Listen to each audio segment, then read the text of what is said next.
ಇವತ್ತಿನ ಈ ಪ್ರಮುಖ ವಿಚಾರಗಳ ಬಗ್ಗೆ ಚರ್ಚೆಯನ್ನ ಮಾಡೋದಕ್ಕೆ ನನ್ನ ಜೊತೆಯಲ್ಲಿ ಜಾಯ್ನ್ ಆಗ್ತಾ ಇದ್ದಾರೆ ನಮ್ಮ ಎಡಿಟರ್ ಔಟ್ಪುಟ್ ಮಧು ಎಂ ಉತ್ವಳ್ಳಿ. ಮಧು, ಸ್ವಾಗತ ನಿಮಗೆ. ನಮಸ್ತೆ ರಾಘವೇಂದ್ರ. ನಮ್ಮ ಪೊಲಿಟಿಕಲ್ ಬ್ಯೂರೋ ಮುಖ್ಯಸ್ಥರಾಗಿರ್ತಕ್ಕಂಥ ಚಿದಾನಂದ್ ಪಟೇಲ್ ಕೂಡ ಜಾಯ್ನ್ ಆಗ್ತಾ ಇದ್ದಾರೆ. ಪಟೇಲ್, ಸ್ವಾಗತ ನಿಮಗೆ. ನಮಸ್ತೆ ರಾಘವೇಂದ್ರ ಗುಡಿ. ಮಧು ಹಾಗೂ ಪಟೇಲ್ ಇವರಿಬ್ಬರ ಜೊತೆಯಲ್ಲಿ ಚರ್ಚೆಯನ್ನ ಮುಂದುವರಿಸೋದಕ್ಕಿಂತ ಮುಂಚಿತವಾಗಿ ಪ್ರಮುಖವಾಗಿ ಗಮನಿಸೋಣ, ಇವತ್ತು ಚರ್ಚೆಯ ಅಂಶ ಯಾವುದು, ಇವತ್ತಿನ ಪ್ರಮುಖ ಬೆಳವಣಿಗೆ ಯಾವುದು ಅಂತ. ಒಂದು ಕಡೆ ನಾಮಪತ್ರದ ಪ್ರಕ್ರಿಯೆ ಶುರುವಾಗಿರುವಂತದ್ದು, ಆದ್ರೂ ತಪ್ಪಿಲ್ಲ ಕಾಂಗ್ರೆಸ್ನ ಟಿಕೆಟ್ ಟೆನ್ಷನ್. ನಾಮಪತ್ರ ಪ್ರಕ್ರಿಯೆ ಶುರು ಆದ್ರೂ ತಪ್ಪಿಲ್ಲ ಕಾಂಗ್ರೆಸ್ ಟಿಕೆಟ್ ಟೆನ್ಷನ್. ಕೋಲಾರ, ಚಿಕ್ಕಬಳ್ಳಾಪುರ, ಬಳ್ಳಾರಿ, ಚಾಮರಾಜನಗರದಲ್ಲಿ ಕಗ್ಗಂಟು ಮುಂದುವರಿತಾ ಇದೆ. ಭಿನ್ನಮತ ಶಮನ ಮಾಡೋದ್ರಲ್ಲಿ ವಿಫಲವಾದ್ರ ಕಾಂಗ್ರೆಸ್ ನಾಯಕರು, ಈ ಪ್ರಶ್ನೆ ಕೂಡ ಈಗ ಕೇಳಿ ಬರ್ತಾ ಇರುವಂತದ್ದು. ಹಾಗಿದ್ರೆ ಯಾಕೆ ಈ ಟೆನ್ಷನ್ ಮುಂದುವರಿತಾ ಇದೆ? ಏನು ಈ ಭಿನ್ನಮತದ ಹಿಂದಿನ ರಹಸ್ಯ? ಇಲ್ಲಿ ರಹಸ್ಯ ಇದೆಯಾ ಅಥವಾ ಕೇವಲ ಅಧಿಕಾರದ ಹಪಾಹಪಿಯ? ಕೇವಲ ನಮ್ಮ ಕುಟುಂಬಕ್ಕೆ ಸಿಗಬೇಕು ಅಥವಾ ನಮ್ಮ ಸಮುದಾಯದವರಿಗೆ ಸಿಗಬೇಕು ಅಂತಕ್ಕಂಥ ಜಿದ್ದಾಜಿದ್ಯ? ಹೀಗೆ ಪ್ರಮುಖವಾಗಿರ್ತಕ್ಕಂಥ ಪ್ರಶ್ನೆಗಳು ಮೂಡ್ತಾ ಇದ್ದಾವೆ. ಒಂದು ಕಡೆ ರಾಮನಗರದಲ್ಲಿ ಸುಮಾರು ಅತಿ ಬೃಹತ್ ಆಗಿರ್ತಕ್ಕಂಥ ಮೆರವಣಿಗೆಯನ್ನ ನಡೆಸಿ ನಾಮಪತ್ರವನ್ನು ಸಲ್ಲಿಕೆ ಮಾಡಿದ್ದಾರೆ ಡಿ ಕೆ ಸುರೇಶ್. ಇನ್ನೊಂದು ಕಡೆ ಕೋಲಾರದಲ್ಲಿ ಟಿಕೆಟ್ ಕಗ್ಗಂಟು ಮುಂದುವರಿತಾನೆ ಇರುತ್ತಂತದ್ದು.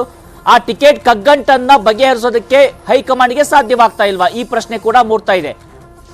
ಇನ್ನು ನಾವು ಇವತ್ತಿನ ಒಟ್ಟಾರೆ ಬೆಳವಣಿಗೆಯನ್ನು ಗಮನಿಸೋದಾದ್ರೆ, ಮಧು, ಪ್ರಮುಖವಾಗಿ ನೋಡೋದಾದ್ರೆ, ಇಲ್ಲಿ ಟಿಕೆಟ್ನ ಕಗ್ಗಂಟು ಮುಂದುವರಿತಾ ಇರುವಂತದ್ದು. ಇದರ ಹಿಂದೆ ಇರ್ತಕ್ಕಂಥ ತಾರ್ಕಿಕ ಅಂಶವಾದ್ರೂ ಏನು? ಇದು ಕೇವಲ ಅಧಿಕಾರದ ಹಪಾಹಪಿಯ? ರಾಘವೇಂದ್ರ, ನೀವು ಹೇಳದಂತೆ ಅಧಿಕಾರದ ಅಪಹಾಪಿಯೇ ಮೇಲ್ನೋಟಕ್ಕೆ ಕಾಣಿಸ್ತಾ ಇದೆ. ಈಗಾಗಲೇ ಇವತ್ತು ನಾಮಪತ್ರ ಸಲ್ಲಿಕೆ ಶುರುವಾಗಿದೆ. ಒಂದು ಕಡೆ ಮೈತ್ರಿ ಅಭ್ಯರ್ಥಿಗಳಲ್ಲಿ ಗೊಂದಲ, ಬಂಡಾಯ ಎಲ್ಲ ಇದ್ರೂ ಕೂಡ ನಿನ್ನೆಯನ್ನು ರಾಜ್ಯಾಧ್ಯಕ್ಷ ವಿಜೇಂದ್ರ ಮಾತಾಡಿದ್ರು, ಇನ್ನು 2-3 ದಿನದಲ್ಲಿ ಸರ್ಪ್ರೈಸಿಂಗ್ಲಿ ನೀವು ನೋಡ್ತೀರಾ ಎಲ್ಲವೂ ಕೂಡ ಏನು ಝೀರೋ ಅಟ್ರಿಷನ್ ಆಗುತ್ತೆ, ಯಾವುದೇ ರೀತಿ ಬಂಡಾಯಗಳಿರಲ್ಲ, ಎಲ್ಲವೂ ಕ್ಲಿಯರ್ ಆಗುತ್ತೆ ಅಂತ. ಜೊತೆಗೆ ಅವರು ಮೈತ್ರಿ ಅಭ್ಯರ್ಥಿಗಳನ್ನು ಕೂಡ ಕ್ಲಿಯರ್ ಮಾಡ್ಕೊಂಡಿದ್ರೆ, ಎಕ್ಸೆಪ್ಟ್ ಈ ಚಿತ್ರದುರ್ಗದ ಗಲಾಟೆಯ ಹೊರತಾಗಿ ಬಹುತೇಕ ಎಲ್ಲ ಕಡೆ ಒಂದಷ್ಟು ಏನು ಶಾಂತವಾಗಿ ಕಾಣಿಸ್ತಾ ಇದೆ. ಒಳೇಟುಗಳು ಏನಾದರೂ ಆಗ್ಬೋದು, ಆದರೆ ವೇರಾಸ್ ಕಾಂಗ್ರೆಸ್ ಅಲ್ಲಿ ಬಹಿರಂಗವಾಗಿ ನಡೀತಾ ಇದೆ. ಈಗ ನೋಡಿ, ಇನ್ನೂ 3-4 ಕ್ಷೇತ್ರಗಳು ದೊಡ್ಡ ಕಗ್ಗಂಟಾಗಿದೆ. ಅದರಲ್ಲಿ ಎಲ್ಲದಕ್ಕಿಂತ ಮುಖ್ಯವಾಗಿ ಕೋಲಾರ ಅನ್ನೋ ವಿಚಾರ ಬರೀ ಕೋಲಾರಕ್ಕೆ ಸೀಮಿತ ಆಗ್ತಾ ಇಲ್ಲ. ಕೋಲಾರದಲ್ಲಿ ಆಗ್ತಿರೋ ಬೆಳವಣಿಗೆಗಳು ಇನ್ನಷ್ಟು ದೊಡ್ಡ ಕಂದಕಗಳನ್ನು ಬೇರೆ ಬೇರೆ ಮತಕ್ಷೇತ್ರಗಳಲ್ಲಿ ಸೃಷ್ಟಿ ಮಾಡಿಬಿಡುತ್ತಾ ಅನ್ನೋ ಆತಂಕ ಕಾಂಗ್ರೆಸ್ಸಿಗರಲ್ಲಿ ಒಂದಷ್ಟರ ಮಟ್ಟಿಗೆ ಶುರುವಾಗಿದೆ. ಯಾಕಂದ್ರೆ ಮುನಿಯಪ್ಪನವರು ಅಂಥದ್ದೊಂದು ಸ್ಟೇಚರನ್ನು ತಮಗೆ ತಾವು ಕ್ಲೈಮ್ ಮಾಡ್ಕೊತಾರೆ. ಅಂದ್ರೆ ಎಡಗೈ ಸಮುದಾಯದ ಮತಗಳನ್ನು ನಾವು ಈ ರೀತಿ ನಮಗೆ ತೊಂದರೆ ಮಾಡಿದ್ರೆ ಡಿವೇಟ್ ಆಗುತ್ತೆ ನಿಮ್ಮ ಕ್ಷೇತ್ರಗಳಲ್ಲಿ ಅಂತ ಸ್ವತಃ ಕಲಬುರಗಿ ಏನು ಕಾಂಗ್ರೆಸ್ ಅಧ್ಯಕ್ಷರಾದಂಥ ಕಲಬುರಗಿ ಕ್ಷೇತ್ರ ಏನಿದೆ, ಆ ಖರ್ಗೆ ಅವರ ಅಳಿಯನ ವಿಚಾರದಲ್ಲೂ ಕೂಡ ಥ್ರೆಟ್ ಆಗುವಂಥ ಪರೋಕ್ಷ ಸಂದೇಶಗಳನ್ನು ರವಾನಿಸ್ತಾ ಇರೋದ್ರಿಂದ ಮತ್ತು AICC-ನಲ್ಲಿ ಒಂದು ಲಾಂಗೆಸ್ಟ್ ರಿಲೇಷನ್ಶಿಪ್ ಅನ್ನು ಇಟ್ಕೊಂಡಿರೋದ್ರಿಂದ ಹೈಕಮಾಂಡ್ ಜೊತೆಗೂ ಕೂಡ ಮುನಿಯಪ್ಪ ಅವರು ತಮಗೆ ಬೇಕೇ ಬೇಕು irrespective of any rebellion activities ಕೋಲಾರದಲ್ಲಿ ಅಂತ ಕೂತಿದ್ದಾರೆ. ಈಗ ಅಳಿಯನು ಕೊಡಬೇಕು, ರಿಸೈನ್ ಮಾಡಿದರೆ ಚಿಕ್ಕಪೆದ್ದಣ್ಣ KR-ಪುರಂ ಸಬ್ ರಿಜಿಸ್ಟರ್ ಆಗಿದ್ದರು. ಅಲ್ಲಿಂದ ಈಗ ಅವ್ರಿಗೆ ಏನಪ್ಪ ಅಧಿಕಾರದಲ್ಲಿದ್ದರು, ಯಾವುದೊಂದು ಸರ್ಕಾರಿ ಸೇವೆಯಲ್ಲಿದ್ದರು, ಸೀದಾ ಬಂದರು, ಹಾಗಾದ್ರೆ ಅವ್ರು ಕೊಟ್ಬಿಡ್ಬೇಕಾ? ಇಲ್ಲಿರುವಂಥ MLA-ಗಳಿಗೆ ತಾಲೂಕಲ್ಲಿ ಏನು ಸಂಘಟನೆ ಮಾಡಿದ್ದಾರೆ ಅವರು, ಹಂಗಾರೆ ನಮ್ಮ ಕಾರ್ಯಕ್ಕೆ ಕೊಡುಗೆಗೆ ಯಾವುದೇ ಮಹತ್ವ ಇಲ್ವಾ? ಮತ್ತು ನಮ್ಮ ಸೋಲಿಗೆಲ್ಲ ಹೊಣೆಯಾಗಿರುವಂಥ ಏನು ಮುನಿಯಪ್ಪ ಅವರ ಕುಟುಂಬಕ್ಕೆ ಮನ್ನಣೆ ಕೊಡಬೇಕು. ಮತ್ತು ಗೆದ್ದಿರುವಂಥವರು ಕೂಡ ಇವರ ಒಂದು ಎಡವಟ್ಟುಗಳನ್ನು ಮತ್ತು ಇವರ ಒಳೇಟುಗಳನ್ನು ಮೀರಿ ನಾವು ಗೆದ್ದು ಬಂದಿರೋದು ನಮಗೆ ಗೊತ್ತು, ನಾವು ಅನುಭವಿಸಿರುವಂಥದ್ದು ಅನ್ನೋ ಒಂದು ಆರೋಪಗಳನ್ನು ನಿನ್ನೆಯಿಂದ ಮಾಡಿ ರಾಜೀನಾಮೆ ಹೈಡ್ರಾಮಾವರೆಗೂ ಕೂಡ ಏನೋ ಇತ್ತು. ಆ ಮೂಲಕ ಇಲ್ಲಿನ ರಾಜ್ಯ ಕಮಾಂಡ್ ಅಂದರೆ CM ಇರ್ಬೋದು ಅಥವಾ DCM ಇರ್ಬೋದು, ಅಲ್ಲಿನ ಶಾಸಕರು ಮತ್ತು ಅಲ್ಲಿನ ವಿಧಾನ ಪರಿಷತ್ ಸದಸ್ಯರಿಗೆ ಯಾರಿಗೇ ಆಗಲಿ ನಿಮ್ಮ ಬಗ್ಗೆ ಸಹಮತ ಇಲ್ಲ ಅಥವಾ ನಿಮ್ಮ ಅಭ್ಯರ್ಥಿಯ ಬಗ್ಗೆ ಸಹಮತ ಇಲ್ಲ ಅನ್ನೋ ಮೆಸೇಜನ್ನು ಕೊಡೋ ಪ್ರಯತ್ನ ಮಾಡಿದ್ರು. ಅದಾದ್ಮೇಲೂ ಕೂಡ ಇವರು ಹಠ ಬಿಟ್ಟಿಲ್ಲ. ಅವರ ಬೆಂಬಲಿಗರ ಜೊತೆ ಇವತ್ತು ಕೂಡ ಅವರು ಕೂಡ ಮುನಿಯಪ್ಪ ಕೂಡ ಏನು ಜಿಲ್ಲಾ ಮಟ್ಟದಲ್ಲಿ ಮೀಟಿಂಗ್ಗಳನ್ನು ಮಾಡ್ತಾ ಇದ್ದಾರೆ. ಸೊ ಅಲ್ಲಿ ಸ್ಟ್ರಾಂಗ್ ಏನು ಡಿಸಿಷನ್ ಬಗ್ಗೆ ಬೇಕು ಟಿಕೆಟ್ ಶತಾಯಗತಾಯ ಅಂತ. ನೀವು ಅಳಿಯನನ್ನ ಏನು ಸಂಘಟನೆ ಮಾಡಿಲ್ಲ ಅನ್ನೋ ಕಾರಣಕ್ಕೆ ಹೊರಗಿಡೋದಾದ್ರೆ ಮಗಳಿಗೆ ಕೊಡಿ ಅಂತ ಕೂತಿದ್ದಾರೆ. ಸೊ ಒಟ್ಟಾರೆ ಅವ್ರದ್ದು ಡಿಸಿಷನ್ ಫರ್ಮ್ ಆಗಿದೆ, ನನಗೆ ಬೇಕು ಅಂದರೆ ನಮ್ಮ ಫ್ಯಾಮಿಲಿಗೆ ಬೇಕು. ಸೊ ನನ್ನ ಹಿಡಿತದಿಂದ ಕೈ ತಪ್ಪಬಾರ್ದು ಕೋಲಾರ ಅನ್ನುವಂಥ ಒಂದು ದೊಡ್ಡ ಮಟ್ಟದ ಬಾರ್ಗೇನನ್ನು ಮಾಡ್ತಾ ಇದ್ದಾರೆ. ಆ ಬಾರ್ಗೇನಿಗೆ ಅತಿಯಾದ ದೊಡ್ಡ ಬಂಡಾಯ ಬಂದಿರೋದು ಕೋಲಾರದಿಂದ. ಅವ್ರಿಗೂ ಕೂಡ ಒಂದಷ್ಟು ಟೆನ್ಷನ್ ಅನ್ನ ಈಸಿ ಫ್ಲೋ ಅಲ್ಲಿ ಇತ್ತು ಕಾಂಗ್ರೆಸ್ ಅಂತ ಏನು ಅಸೆಸ್ ಮಾಡ್ಕೊಂಡಿದ್ರು ಕಾಂಗ್ರೆಸ್ ನಾಯಕರು, ಅದಕ್ಕೆ ಸ್ವಲ್ಪ ಇರಿಸು ಮುರುಸಾಗುವಂತ ಕಾಣಿಸ್ತಾ ಇದೆ. ಆದರೆ ಅದರಲ್ಲಿ ರಾಜ್ಯ ನಾಯಕರಿಗೆ ಗೊತ್ತಿರುವಂತೆಯೇ ಅವರ ಕನ್ನಡತೆ ಎಲ್ಲ ನಡೀತಾ ಇರೋದ್ರಿಂದ ಒಂದು ರೀತಿ ನಾವು ಮ್ಯಾನೇಜ್ ಮಾಡ್ತೀವಿ, ಇದು ನಮಗೆ ಗೊತ್ತಿರುವಂಥದ್ದೇ, ನಮಗೆ ಗೊತ್ತಿದ್ದು ಆಗ್ತಾ ಇದೆ ಅನ್ನೋ ಲೆಕ್ಕಾಚಾರದಲ್ಲೂ ಕೂಡ ಕಾಣಿಸ್ತಾ ಇದೆ. 2 ಎಡ್ಜ್ ಇದೆ. ಇನ್ನದರ ಹೊರತಾಗಿ ಚಾಮರಾಜನಗರದಲ್ಲಿ ಮೀಟಿಂಗ್ಗಳಾಗ್ತಾ ಇದೆ. ಓಕೆ, ಅಲ್ಲಿ ಸುನಿಲ್ ಬೋಸ್ ಅವರು ಎಲ್ಲರನ್ನೂ ಮೀಟ್ ಮಾಡ್ತಾ ಇದ್ದಾರೆ. ಶ್ರೀನಿವಾಸ್ ಪ್ರಸಾದ್ ಅವ್ರನ್ನೂ ಕೂಡ ಮೀಟ್ ಮಾಡಿ ಬಂದರು, ಆಶೀರ್ವಾದ ಮಾಡಿ ಅಂತ. ಅವ್ರಿಗೆ BJP ಅವ್ರ ಅಳಿಯಂಗೆ ಟಿಕೆಟ್ ಇಲ್ಲದೆ ಇರೋದ್ರಿಂದ ಅದು ಲಾಭ ಪಡಿಬೇಕು ಅಂತ ಮಹದೇವಪ್ಪ ಕೂಡ ಫರ್ಮ್ ಆಗಿ ಟಿಕೆಟ್ ತಗೊಳ್ಳೋದ್ರ ಬಗ್ಗೆ ಇಲ್ಲ. ಬಟ್ ಯಾಕೆ ಅನೌನ್ಸ್ ಮಾಡ್ತಾ ಇಲ್ಲ? ಬಳ್ಳಾರಿನಲ್ಲಿ ತುಕಾರಾಮ್ ಅಂತ ಫೈನಲ್ ಅವ್ರ ಹೆಸರು 99% ಅಂತ ಹೇಳ್ತಾ ಇದ್ದಾರೆ. ಬಟ್ ಯಾಕೆ ಅವ್ರ ಹೆಸರು ಅನೌನ್ಸ್ ಮಾಡ್ತಾ ಇಲ್ಲ? ಇನ್ನೂ ಯಾಕೆ ಉಗ್ರಪ್ಪ ಅವರು ಅಥವಾ ಇನ್ನೂ ಯಾಕೆ ನಾಗೇಂದ್ರ ಸೋದರ ಹೆಸರುಗಳು ಯಾಕೆ ಇನ್ನೂ ಫ್ಲೋಟ್ ಆಗ್ತಾ ಇದೆ? ಸೊ ಯಾಕೆ ಕ್ಲಾರಿಟಿ ಸಿಕ್ಕಿಲ್ಲ ಅನ್ನುವಂಥ ಒಂದು ವಿಚಾರಗಳೆಲ್ಲ ಕಾಣಿಸ್ತಾ ಇದೆ. ಕೋಲಾರ, ಇನ್ನು ಬಳ್ಳಾರಿ ಆಯಿತು, ಕೋಲಾರ ಆಯಿತು, ಚಾಮರಾಜನಗರ ಆಯಿತು. ಸೊ ಇಂತಹ ಒಂದು ಏನು ಗೊಂದಲಗಳೇನಿದೆ, ಮತ್ತು ಚಿಕ್ಕಬಳ್ಳಾಪುರ ಪ್ರಮುಖವಾಗಿ ರಕ್ಷರಾಮಯ್ಯ ವರ್ಸಸ್ ವೀರಪ್ಪ ಮೊಯ್ಲಿ ನಡೀತಾ ಇರುವಂಥ ಫೈಟು. ಸೊ ಈ 4 ಕ್ಷೇತ್ರಗಳು ಇನ್ನೂ ಕಗ್ಗಂಟಾಗಿರೋದ್ರಿಂದ ಈ ಹಿನ್ನೆಲೆಯಲ್ಲಿ ಕಾಂಗ್ರೆಸ್ ಬೇಗ ಇದನ್ನ ಸರಿ ಮಾಡ್ಕೊಳ್ಳಿಲ್ಲ ಅಂದ್ರೆ ಬಾಕಿಯ ಒಂದು ತಂತ್ರಗಾರಿಕೆ ಮಾಡಲಿಕ್ಕೆ ಅಥವಾ ಸಂಘಟನೆ ಅಥವಾ ಲೆಕ್ಕಾಚಾರಗಳನ್ನು ಹಾಕ್ಲಿಕ್ಕೆ ಸ್ವಲ್ಪ ಹಿನ್ನಡೆ ಆಗಿತ್ತು. ಇದನ್ನ ಅಡ್ವಾಂಟೇಜ್ ಅನ್ನ ಮಾಡ್ಕೊಳ್ಳೋಕ್ಕೂ ಕೂಡ ಆಪೋಸಿಷನ್ ಟ್ರೈ ಮಾಡುತ್ತೆ. ಆದ್ರೆ ಅಧಿಕಾರದ ಅಪಾಪಿ ಅಂತೂ ನೀವು ಹೇಳ್ದಂಗೆ ಕ್ಲಿಯರ್ ಆಗಿ ಕಾಣಿಸ್ತಾ ಇದೆ. ಆ ಫೈಟ್ ಅಲ್ಲಿ ಯಾರು ಹೈಕಮಾಂಡ್ ಮನವೊಲಿಸಿ ಮತ್ತು ಟಿಕೆಟ್ ಅನ್ನ ಪಡೆದುಕೊಳ್ಳುವಲ್ಲಿ ಯಶಸ್ವಿ ಆಗ್ತಾರೆ ಅನ್ನೋದು ಕುತೂಹಲ. ರಾಘವೇಂದ್ರ, ಇನ್ನ ಪಟೇಲ್ ರೈ, ಇಲ್ಲಿ ಬಿಜೆಪಿಗೆ ಫಸ್ಟ್ ಮೂವ್ ಅಡ್ವಾಂಟೇಜ್ ಸಿಗ್ತಾ ಅಂತ ಇವತ್ತಿನ ಸಂದರ್ಭದಲ್ಲಿ ನೋಡೋದಾದ್ರೆ? ಅಫ್ಕೋರ್ಸ್, ಯಾಕಂತ ಹೇಳಿದ್ರೆ ನಿಮಗೆ ಬಿ ಜೆ ಪಿಗೆ ಈಗಾಗಲೇ ಸಿ ಮೀಟಿಂಗ್ ನಡೆದಿಲ್ಲ. ಇವತ್ತು ಸಂಜೆ ಅಥವಾ ನಾಳೆ ಮಧ್ಯಾಹ್ನ 3 ಗಂಟೆಗೆ ಸಭೆ ಇದೆ ಕಾಂಗ್ರೆಸ್ದು. ಆ್ಯಕ್ಚುಲಿ ಸೀಟ್ಸ್ಗಳನ್ನು ನ್ಯಾಷನಲ್ ಪಾರ್ಟಿಗಳು ಅವರ ಸಿ ಮೀಟಿಂಗಲ್ಲಿ ಸಭೆ ನಡೆಸಿ ಅಲ್ಲಿ ಫೈನಲ್ ಮಾಡುವಂಥದ್ದು ಅನೌನ್ಸ್ ಆಗಿಲ್ಲ. ಆಲ್ಮೋಸ್ಟ್ ಹೆಸರುಗಳು ಫೈನಲ್ ಆಗಿದೆ. ನಿಮಗೆ ಬಳ್ಳಾರಿ ತುಕಾರಾಮ್ ಅವರಿಗೆ ಹೆಸರು ಫೈನಲ್ ಆಗಿದೆ. ಸಿ ಮೀಟಿಂಗ್ ಆದ ತಕ್ಷಣ ಅವ್ರದ್ದು ಹೆಸರು ನೇಮ್ನ ಅಧಿಕೃತ ಘೋಷಣೆ ಆಯ್ತು. ಅವ್ರಿಗೆ ಕೆಲಸ ಮಾಡಲಿಕ್ಕೆ ಹೇಳಿದ್ದಾರೆ. ಅದೇ ರೀತಿ ನಿಮಗೆ ಚಾಮರಾಜನಗರದಲ್ಲಿ ಸುನೀಲ್ ಬೋಸ್ ಅವ್ರ ಹೆಸರು ಕ್ಲಿಯರ್ ಆಗಿದೆ. ಅವರು ಮೀಟಿಂಗ್ಗಳು ಮಾಡ್ತಾರೆ. ನಿಮ್ಗೆ ಕಗ್ಗಂಟಾಗಿರೋದು 2 ಕ್ಷೇತ್ರ. ನಿಮಗೆ ಚಿಕ್ಕಬಳ್ಳಾಪುರ ಕ್ಷೇತ್ರದಲ್ಲಿ ಈಗ ರಕ್ಷರಾಮಯ್ಯ ಅವ್ರ ಪರವಾಗಿ ಮುಖ್ಯಮಂತ್ರಿ ಬಣ ಇರ್ತಕ್ಕಂಥದ್ದು. ಅವ್ರ ತಂದೆ ಕೂಡ MLC ಆಗಿರುವಂಥವರು. ಜೊತೆಗೆ ಅವರು ವಿಧಾನಸಭೆ ಚುನಾವಣೆಯಲ್ಲಿ ಕೂಡ ಸುಮಾರು 27 ಕ್ಷೇತ್ರದಲ್ಲಿ ಸಂಪನ್ಮೂಲ ಕೂಡ ಒದಗಿಸಿದ್ರು. ಮುಖ್ಯಮಂತ್ರಿಗಳ ವರುಣಾ ಕ್ಷೇತ್ರದಲ್ಲಿ ಕೂಡ ರಕ್ಷಾರಾಮಯ್ಯರು ಕೂಡ ಸಂಪನ್ಮೂಲವನ್ನು ಒದಗಿಸಿದ್ರು. ಅದಕ್ಕೆ ಋಣಭಾರ ಋಣ ಸಂದಾಯ ಅನ್ನೋ ರೀತಿಯಲ್ಲಿ ಅವ್ರ ತಂದೆಯವ್ರನ್ನ MLC ಕೂಡ ಮಾಡಿದರು. ಆದರೆ ಅಲ್ಲಿ ಸ್ಥಳೀಯವಾಗಿ ಶಿವಶಂಕರ್ ರೆಡ್ಡಿ ಅವರು ಕೂಡ ಟಿಕೆಟನ್ನು ಕೇಳ್ತಿರುವಂಥದ್ದು. ಇದರ ಬೆನ್ನಲ್ಲೇ ಈಗ ವೀರಪ್ಪ ಮೊಯ್ಲಿ ಹೆಸರು ಕೂಡ ಮುನ್ನೆಲೆಗೆ ಬಂದಿರುವಂಥದ್ದು. ಆದರೆ DK ಶಿವಕುಮಾರ್ಗೆ ಅವರಿಗೆಲ್ಲ ಒಂದು ಕಡೆ ಶಿವಶಂಕರ್ ರೆಡ್ಡಿ ಪರವಾಗಿದ್ದರೆ, ಇನ್ನೊಂದು ಕಡೆ ವೀರಪ್ಪ ಮೊಯ್ಲಿದು ಒಂದು ಟೀಮ್ ಕೂಡ ವರ್ಕೌಟ್ ಮಾಡ್ತಿರೋದು. ನಾನು ಸೀನಿಯರ್ 80+ ಅವರಿಗೆ ನನಗೆ ಕೊನೆಯ ಅವಕಾಶ ಕೊಡಿ ಅಂತ ಇರ್ತಕ್ಕಂಥ. ಆದರೆ ನಿಮಗೆ ವೀರಪ್ಪ ಮೊಯ್ಲಿ ಕೊಡಲಿಕ್ಕೆ ಕಾಂಗ್ರೆಸ್ ಹೈಕಮಾಂಡ್ ಇಷ್ಟ ಇಲ್ಲ. ಯಾಕಂತ ಹೇಳಿದ್ರೆ ಈ G20 ಒಂದು ಟೀಮ್ ಇತ್ತು, ಎಲ್ಲ ಸೀನಿಯರ್ಸ್, ಗುಲಾಂ ನಬಿ ಆಜಾದ್, ವೀರಪ್ಪ ಮೊಯ್ಲಿ, ಇವ್ರದೆಲ್ಲ ಕಪಿಲ್ ಸಿಬಾಲ್, ಇವ್ರದೆಲ್ಲ ಆ ಟೀಮಲ್ಲಿ ಇವರು ಕೂಡ ಆಕ್ಟಿವ್ ಸದಸ್ಯರಾಗಿದ್ದರು. ಆದರೆ ಅದು ಮುಂದಿನ ದಿನಗಳಲ್ಲಿ ಇದು ವರ್ಕೌಟ್ ಆಗಲ್ಲ, ಕರ್ನಾಟಕದಲ್ಲಿ ವೀರಪ್ಪ ಮೊಯ್ಲಿದು ಏನು ನಡೆಯಲ್ಲ ಅಂತ ಒಂದು ಮೆಸೇಜ್ ಪಾಸ್ ಆದ ತಕ್ಷಣ ಅವ್ರು ಏನು ಮಾಡೋದು, ತಟಸ್ಥವಾಗಿ ಕಾಂಗ್ರೆಸ್ನ ಉಳ್ಕೊಂಡ್ರು, ಯಾರು ವೀರಪ್ಪ ಮೊಯ್ಲಿ. ಹಾಗಾಗಿ ಈ ಒಂದು ವೀರಪ್ಪ ಮೊಯ್ಲಿ ಅವರ ಪಕ್ಷನಿಷ್ಠೆ ಎಷ್ಟು ಮಟ್ಟಿಗೆ ಇದೆ ಅನ್ನೋದು ಕೂಡ ಹೈಕಮಾಂಡ್ ಕೂಡ ಇಷ್ಟ ಇಲ್ಲ. ಹಾಗಾಗಿ ಅವರು ಇಲ್ಲಿಂದೆಲ್ಲ ಪುಷ್ ಮಾಡ್ತಾರೆ, ಖರ್ಗೆ ಮತ್ತು DK ಶಿವಕುಮಾರ್ ಮುಖಾಂತರ ಪುಷ್ ಮಾಡ್ತಾರೆ. ಆದರೆ DK ಶಿವಕುಮಾರ್ ಅವರಿಗೆ ಶಿವಶಂಕರ್ ರೆಡ್ಡಿ ಕೊಡಿಸ್ಬೇಕಂತ ಅವರ ಲೆಕ್ಕಾಚಾರ. ಯಾಕಂತ ಹೇಳಿದ್ರೆ ಅವ್ರಿಗೆ ಬೇಕಾದಂತಾರೆ ಅಲ್ಲಿ ಪಕ್ಷೇತರವಾಗಿ ಪರೋಕ್ಷವಾಗಿ ಶಿವಶಂಕರ್ ರೆಡ್ಡಿ ಸೋಲಕ್ಕೆ DK ಶಿವಕುಮಾರ್ ಕೂಡ ಕಾರಣ ಅಂತ ಒಂದು ರಾಜಕೀಯ ವಲಯದಲ್ಲಿ ಮಾತನಾಡಿದೆ. ಯಾಕಂದರೆ HS ಪುಟ್ಟಸ್ವಾಮಿ ಗೌಡರು ಪಕ್ಷೇತರ ಅಭ್ಯರ್ಥಿಯಾಗಿ ನಿಂತರು, ಕಾಂಟ್ರಾಕ್ಟರ್ ಕೂಡ ಹೌದು, ಶರತ್ ಬಚ್ಚೇಗೌಡರು ಮಾವ ಕೂಡ ಹೌದು. ಈಗ ಅಲ್ಲಿ ನಾಗಮಂಗಲದವರಾಗಿರ್ತಕ್ಕಂಥ ಸ್ಟಾರ್ ಚಂದ್ರು ಮಂಡ್ಯ ಅಭ್ಯರ್ಥಿ, ಅವರ ಅಣ್ಣ ಕೂಡ ಆಗಿರ್ತಕ್ಕಂಥವ್ರು. ಆ ಸಂದರ್ಭದಲ್ಲಿ ಶಿವಶಂಕರ್ ರೆಡ್ಡಿ ಸೋತಿದ್ದಾರೆ ಅನ್ನೋ ಒಂದು ಅನುಕಂಪಕ್ಕೆ DK ಶಿವಕುಮಾರ್ ಅವರಿಗೆ ಪುಷ್ ಮಾಡ್ತಿದ್ದಾರೆ. ಇನ್ನೊಂದು ಕಡೆ ರಕ್ಷಾರಾಮಯ್ಯನವ್ರ ಪರವಾಗಿ CM ಸಿದ್ದರಾಮಯ್ಯ ಇರ್ತಕ್ಕಂಥವ್ರು ಕಳೆದ 3 ತಿಂಗಳಿಂದ ಕ್ಷೇತ್ರದಲ್ಲಿ ಕೆಲಸ ಮಾಡಿದ್ದಾರೆ, ಯೂತ್ ಇದ್ದಾರೆ ಅನ್ನೋ ಒಂದು ಲೆಕ್ಕಾಚಾರ ಇರ್ತಕ್ಕಂಥದ್ದು. ಇದು ಒಂದು ಭಾಗ. ಇನ್ನು ಚಿಕ್ಕಬಳ್ಳಾಪುರ ಸಮಸ್ಯೆ, ನಿಮಗೆ ಕೋಲಾರ ಸಮಸ್ಯೆ ನೀವು ಹೇಳ್ದಂಗೆ ಅದು ಈ ಮೈತ್ರಿ ಅಭ್ಯರ್ಥಿಗೆ ಇದೇ ರೀತಿ ಆದರೆ ಅವಕಾಶ ಆಗೋ ಸಾಧ್ಯತೆ ಇರ್ತಕ್ಕಂಥದ್ದು. ನೋಡಿ, ನಿಮಗೆ ನಿನ್ನೆ ಮಲ್ಲೇಶ್ ಬಾಬು ಹೆಸರನ್ನು ಕುಮಾರಸ್ವಾಮಿ ಘೋಷಣೆ ಮಾಡಬೇಕಿತ್ತು. ಮಲ್ಲೇಶ್ ಬಾಬು ಅವರು ಬೋವಿ ಸಮುದಾಯಕ್ಕೆ ಸೇರಿದಂಥವರು. ನಿಮಗೆ ಅಲ್ಲಿ ಸುಮಾರು 3.5 ಲಕ್ಷ ಪರಿಶಿಷ್ಟ ಜಾತಿಯ ಬಲಗೈಗೆ ಸೇರಿದಂಥ ಮತಗಳಿರ್ತಕ್ಕಂಥದ್ದು. ಹಾಗಾಗಿ ಕುಮಾರಸ್ವಾಮಿಯವರು ದೇವನಹಳ್ಳಿಯ XMLA ನಿಸರ್ಗ ನಾರಾಯಣ ಸ್ವಾಮಿಯೋ ಅಥವಾ ಬೇರೆ ಯಾರನ್ನ ಕಣಕ್ಕಿಳಿಸೋದು ಅನ್ನೋ ಒಂದು ಲೆಕ್ಕಾಚಾರ ಇರ್ತಕ್ಕಂಥದ್ದು. ನಿಮಗೆ BJP ಹಾಲಿ ಸಂಸದರು ಕೂಡ ಲಾಬಿ ಮಾಡ್ತಾರೆ. ನೀವು ಹೇಗೆ ನಾವು ಡಾಕ್ಟರ್ ಮಂಜುನಾಥ್ ಅವರನ್ನ BJPಯಿಂದ ಅವರಿಗೆ ಟಿಕೆಟ್ ಕೊಟ್ಟಿದ್ದಾರೆ, ಹಾಗೆ ನನಗೆ JDSನ ಕೊಡಿ, ನಾನು ತಯಾರಿದ್ದೀನಿ ಅಂತ ಹೇಳ್ತಾರೆ. ಇನ್ನೊಂದು ಬೆಳವಣಿಗೆ ಅಂತ ಹೇಳಿದ್ರೆ, ಒಂದು ವೇಳೆ ಇಲ್ಲಿ ಚಿಕ್ಕಪೆದ್ದಣ್ಣ ಟಿಕೆಟ್ ಸಿಗದಿದ್ರೆ KH ಮುನಿಯಪ್ಪನವರು ತಮ್ಮ ಅಳಿಯನ್ನು JDSಗೆ ಪುಷ್ ಮಾಡೋ ಮಾತುಕತೆ ಕೂಡ ನಡೆದಿದೆ. ಅಂದರೆ ಪ್ಲ್ಯಾನ್ B ಇದು. ಅಂದರೆ ಚಿಕ್ಕಪೆದ್ದಣ್ಣನ ಅಲ್ಲಿ ಕಳಿಸ್ಕೊಟ್ಟು ಅವರು ಮೈತ್ರಿ ಅಭ್ಯರ್ಥಿ ಅಲ್ಲಿ ನಿಲ್ಲೋದ್ರಿಂದ ಈ ಕಡೆ KH ಮುನಿಯಪ್ಪರು ಕೂಡ ಇಂಡೈರೆಕ್ಟಾಗಿ ವರ್ಕ್ ಮಾಡ್ಬೋದು ಎಂಬ ಲೆಕ್ಕಾಚಾರ. ಯಾಕಂದರೆ ಏಟಿಗೆ ಎದುರೇಟ್ ಕೊಡೋ ಲೆಕ್ಕಾಚಾರ, ಒಂದು ವೇಳೆ ಟಿಕೆಟ್ ಈ ಥರ ಲೆಕ್ಕಾಚಾರ ಕೂಡ ನಡೀತಿದೆ.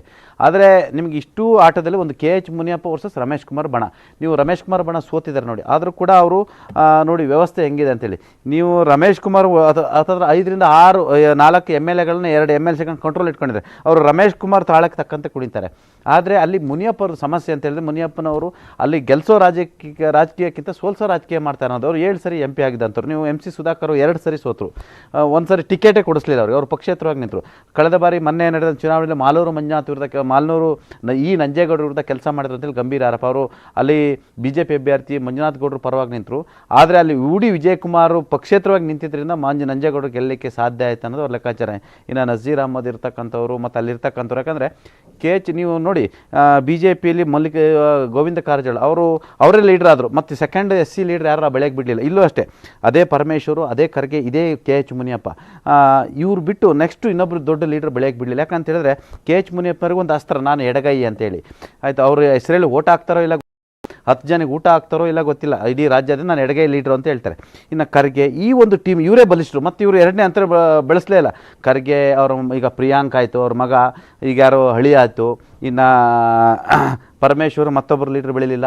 ಯಾವುದೇ ಅವಕಾಶಗಳನ್ನು ಫಸ್ಟ್ ಅವ್ರು ಕಣ್ಣಿಗೆ ಕಾಣೋದು Mallikarjun Kharge, doctor G Parameshwar, KH Muniyappa, ಈ ಥರ ಅವಕಾಶಗಳೇ ಕಾಣ್ತವೆ. ಇದು ಎಲ್ಲ ಪಾರ್ಟಿಲಿ ಇರ್ತಕ್ಕಂಥದ್ದು. ಇದರ ಭಾಗವಾಗಿ KH ಮುನಿಯಪ್ಪ ಅವ್ರದ್ದು ಇದೇ ಭಾಗ. ಅವ್ರ ಮಗಳು ಆಯಿತು, ಒಬ್ಬ ಮಗಳಿಗೆ ಅವಕಾಶ ಕೊಟ್ಟಾಯಿತು, ಇನ್ನೊಬ್ಬ ಮಗಳು ಸುಮ್ಮನೆ ಇರ್ತಾರಾ? ಇನ್ನೊಬ್ಬ ಮಗಳು ನೀವು ನಮ್ಮ ಅಕ್ಕಂಗೆ ಕೊಟ್ಟಿದ್ರೆ ನನಗೂ ಕೊಡಿ ಎಂದು ಗಲಾಟೆಗೆ ಇಳಿದ್ಬಿಟ್ಟಿದ್ದಾರೆ. ಹಾಗಾಗಿ ಅವ್ರು ಹಳಿಂಗೆ ಅನಿವಾರ್ಯವಾಗಿ ಅವ್ರು ಈಗ ಶೆಲ್ಟ್ರ್ ಮಾಡಬೇಕು. ಹಾಗಾಗಿ ಅವ್ರು ಸಬ್ ರಿಜಿಸ್ಟ್ರಾರು ಈಗ ಅಲ್ಲಿಂದ VRS ಕೊಟ್ಟು ಇಲ್ಲಿ ಬಂದು ಅವಕಾಶವನ್ನು ಪಡೆಯುವಂತೆ ಇರುವಂಥದ್ದು. ಆದರೆ ನೀವು ಚಿಕ್ಕಪೇದಣ್ಣ ಕೊಟ್ಟರೆ ಒನ್ಸ್ ಅಗೇನ್ ನಿಮಗೆ ಮೈತ್ರಿ ಅಭ್ಯರ್ಥಿಗೆ ಅನುಕೂಲ ಆಗುತ್ತೆ. ಇವರು ಎಲ್ಲರೂ ಕೂಡ ಇವರೇ ಇಳಿದು, ಇವರೇ ಖರ್ಚು ಮಾಡಿ, ಇವರೇ ಕಾಸು ಕೊಟ್ಟು ಜನರ ಹತ್ರ ಓಟ್ ಹಾಕಿಸ್ತಾರೆ.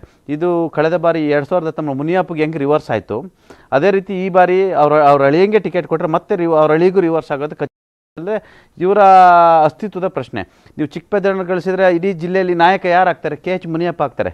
ಆದರೆ ಈಗ ಚಿಕ್ಕಪೇದಣ್ಣ ಸಿಗಲಿಲ್ಲ ಅಂದರೆ ನಾಯಕ ಯಾರು? ರಮೇಶ್ ಕುಮಾರ್ ಆಗ್ತಾರೆ. ಆಯಿತಾ? ಇಲ್ಲಿ ಇದು ರಮೇಶ್ ಕುಮಾರ್ ಮತ್ತು KH ಮುನಿಯಪ್ಪನವರ ಆಂತರಿಕ ಸಂಘರ್ಷಕ್ಕೆ ಪಾರ್ಟಿ ಬಲಿಯಾಗ್ತಿದೆ. ಒಂದು ಆಂತರಿಕ ಸಂಘರ್ಷ ಕಾರಣದಂಗೆ ಒಂದ್ ಕಡೆ ಪಾರ್ಟಿ ಬಲಿ ಆಗ್ತಾ ಇದೆ, ಮತ್ತೊಂದು ಕಡೆ ಮೂರನೇವರಿಗೆ ಲಾಭ ಆಗುವಂತ ಇದೆ ಅನ್ನೋದು ಒಂದು ಕನ್ಕ್ಲೂಷನ್ ಆಗಿರುವಂತದ್ದು. ಇನ್ನ ಮೊದಲು ನಾವು ಮತ್ತೊಂದು ಪ್ರಮುಖವಾಗಿ ನೋಡಬೇಕಾಗುತ್ತೆ. ಈಗ ಬಿಜೆಪಿಯಲ್ಲಿ ಕೂಡ ಟಿಕೆಟ್ ಬೇಗುದಿ ಸಾಕಷ್ಟು ಇತ್ತು, ಅದು ಚಿತ್ರದುರ್ಗದಲ್ಲಿ ಇನ್ನೂ ಕೂಡ ಇರುವಂತದ್ದು, ಇನ್ನು ಬೆಳಗಾವಿಯಲ್ಲಿ ಕೇಳಿ ಬಂತು, ಅದೇ ರೀತಿಯಾಗಿ ನಾವು ಕೊಪ್ಪಳದಲ್ಲೂ ಕೂಡ ಸಾಕಷ್ಟು ಕೇಳಿ ಬಂದಿರುವಂತದ್ದು. ಆದ್ರೆ ಒಂದು ಹಂತಕ್ಕೆ ನೀವು ಹೇಳಿದಾಗ ಆ ಒಂದು ಬೇಗುದಿಯನ್ನ ಕಂಟ್ರೋಲ್ ಮಾಡೋದಕ್ಕೆ ಸಾಧ್ಯ ಆಗ್ತಾ ಇದೆ. ಆದ್ರೆ ನಾವು ಕಾಂಗ್ರೆಸ್ ವಿಚಾರಕ್ಕೆ ಬಂದಾಗ ಕೇವಲ ಕೋಲಾರ ಅಂತಲ್ಲ, ನಿನ್ನೆ ಹಾಸನದಲ್ಲೂ ಕೂಡ ಬೇರೆ ಕಾರಣದಿಂದಾಗಿ ಗದ್ದಲ ಆಯಿತು. ಈಗ ನಾವು ಉತ್ತರ ಕರ್ನಾಟಕದಲ್ಲೂ ಕೂಡ ಸಾಕಷ್ಟು ಕ್ಷೇತ್ರಗಳಲ್ಲಿ ನೋಡ್ತಿದ್ದೀವಿ. ಇನ್ನೂ ಕೂಡ ಆ ಒಂದು ಆಂತರಿಕ ಒಂದು ಆತಂಕ ಏನಿದೆ ಅಂತ, ಆಂತರಿಕ ಸಿಟ್ಟು ಏನಿದೆ, ಅದು ಸ್ಫೋಟವಾಗುವಂತ ಹಂತಕ್ಕೆ ಬಂದಿದೆಯಾ ಅಂತ. ಇದಕ್ಕೆ ಪ್ರಮುಖ ಕಾರಣ ಏನನ್ಸುತ್ತೆ ಅಂತ? ಕೆಲವು ಲೀಡರ್ಗಳ ಕನ್ಸರ್ವೇಟಿವ್, ನಾನು ಲೀಡರು, ಬಾಕಿಯವ್ರು ಯಾರಿದ್ರೆ ಫಾಲೋವರ್ಸು, ನಾನು ಹೇಳಿ ಹೇಳಿದ್ರು ಕೂಡ ರಿಸೀವ್ ಮಾಡಬೇಕು ಅನ್ನೋಂಥ ಮನಸ್ಥಿತಿ ಏನಿದೆ. ಈಗ ರಾಜಣ್ಣವರು ಅಲ್ಲಿನ ಸ್ಥಳೀಯ ಶಾಸಕರ ಬಗ್ಗೆ, ಸ್ಥಳೀಯ ನಾಯಕರುಗಳ ಬಗ್ಗೆ ನಾವು ಲೀಡ್ ಕೊಡಿಸ್ತೀವಿ ನಮ್ಮ ಕ್ಷೇತ್ರದಲ್ಲಿ ಅಂತ ಹೇಳಿದ್ರೆ, ನೀನು ಲೀಡ್ ಕೊಡ್ಸಂಗಿದ್ರೆ ನೀನು ಯಾಕಪ್ಪ 3ನೇ ಪ್ಲೇಸಿಗೆ ಬರ್ತೀಯಾ ಅಂತ ಕೇಳ್ತಾರೆ. ಯಾರಾದರೂ ಒಂದು ಸಾರ್ವಜನಿಕ ಸಭೆಯಲ್ಲಿ ಅವ್ರಿಗೆ ಅವ್ರದೇ ಆದಂಥ ಘನತೆ ಗೌರವ ಇರಲ್ವಾ?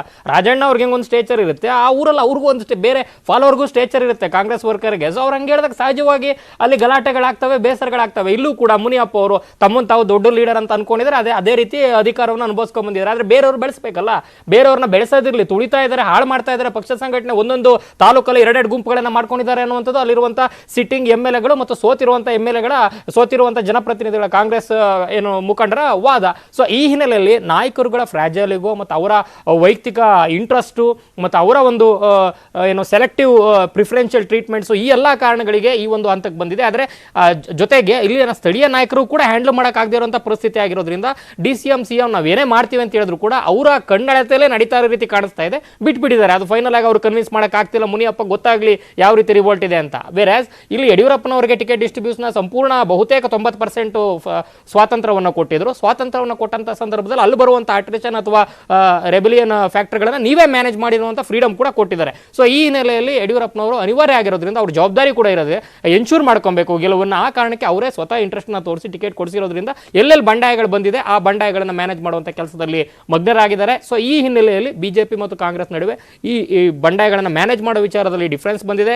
ಆದರೆ ಚಿತ್ರದುರ್ಗ ಈಗಲೂ ಕೂಡ ಬಿಜೆಪಿಗೆ ದೊಡ್ಡ ತಲೆನೋವಾಗಿದೆ. ಅದನ್ನು ಯಾವ ರೀತಿ ಮ್ಯಾನೇಜ್ ಮಾಡ್ತಾರೆ, ಗೋಬ್ಯಾಕ್ ಕಾರಜೋಳ ಅಥವಾ ಕಾರಜೋಳ ಅವರಿಗೆ ಅಲ್ಲಿರುವಂಥ ಕಠಿಣ ಸವಾಲು ಸ್ಥಳೀಯವಾಗಿ ಯಾವ ರೀತಿ ಮ್ಯಾನೇಜ್ ಮಾಡ್ತಾರೆ ಅಂತ ಈಗಲೂ ಕೂಡ ಕುತೂಹಲ ಇದೆ. ಖಂಡಿತವಾಗಿ ಮಧು. ಹಾಗಿದ್ರೆ ಈ ಒಂದು ನೀವು ಹೇಳಿದಂತ ಮಾತುಗಳು ಈ ಕ್ಷೇತ್ರ ಕುರುಕ್ಷೇತ್ರದ ವಿಚಾರಕ್ಕೆ ಬಂದಾಗ ಆ ಪರ್ಟಿಕ್ಯುಲರ್ ಆಗಿರ್ತಕ್ಕಂಥ ಕ್ಷೇತ್ರದಲ್ಲಿ ಯಾವ ರೀತಿಯಾಗಿರ್ತಕ್ಕಂಥ ಪರಿಣಾಮವನ್ನ ಬೀರುತ್ತೆ ಅನ್ನೋದು ಕೂಡ ಮುಖ್ಯವಾಗುವಂಥದ್ದು. ಯಾಕಂದ್ರೆ ಲೋಕಸಭಾ ಚುನಾವಣೆಗೆ ದಿನಗಣನೆ ಶುರುವಾಗಿರುವಂತದ್ದು. ರಾಜ್ಯದ ಎಲ್ಲಾ ಲೋಕಸಭಾ ಕ್ಷೇತ್ರಗಳಲ್ಲಿ ಈಗಿನ ಟ್ರೆಂಡ್ ಏನಿದೆ, ಅಲ್ಲಿನ ಘಟಾನುಘಟಿ ನಾಯಕರು ಏನ್ ಹೇಳ್ತಾ ಇದ್ದಾರೆ, ಆಕಾಂಕ್ಷಿಗಳು ಯಾರು, ಯಾರೆಲ್ಲರ ಬಲ ಏನಿದೆ ಅನ್ನೋದನ್ನ ಕೂಡ ನಾವು ಇವತ್ತಿನ ಕ್ಷೇತ್ರ ಕುರುಕ್ಷೇತ್ರದಲ್ಲಿ ನೋಡೋಣ. ಇವತ್ತು ಬೆಂಗಳೂರು ಗ್ರಾಮಾಂತರ ಲೋಕಸಭಾ ಕ್ಷೇತ್ರದ ಚಿತ್ರಣ ಹೇಗಿದೆ ಅನ್ನೋದನ್ನ ಗಮನಿಸೋಣ ಕ್ಷೇತ್ರ ಕುರುಕ್ಷೇತ್ರದಲ್ಲಿ.